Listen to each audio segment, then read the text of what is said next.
Madame la Présidente, chers collègues, la loi d'orientation des mobilités prévoit qu'à partir du 1er janvier 2025, seuls les véhicules porteurs d'une vignette critère 1 et 2 ou d'une vignette verte pourront être autorisés à rouler dans les fameuses ZFE, ces zones à faibles émissions, mais qui seront en fait des zones à forte exclusion.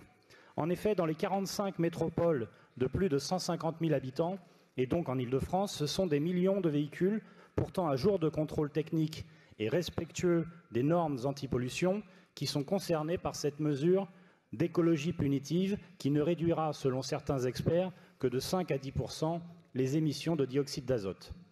La radicalité de ce dispositif aura des conséquences sociales dramatiques. La liberté de circulation sera soumise à une sorte de passe pour près de la moitié de la population française.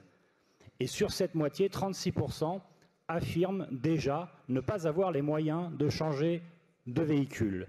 Et ce ne sont pas les quelques aides dérisoires du gouvernement et des régions ou les méprisantes préconisations de la mission Flash de la Commission de développement durable à l'Assemblée nationale qui emporteront l'adhésion de nos concitoyens. Faute de pouvoir acquérir les voitures électriques, les classes populaires, mais pas uniquement, seront totalement privées de mobilité. De surcroît, dans une région qui ne dispose plus de transports en commun fiables, efficaces et sûrs. De la mobilité à l'immobilité et à l'assignation à résidence, il n'y a qu'un pas. Ne serait-ce d'ailleurs là le mobile de cette loi inique.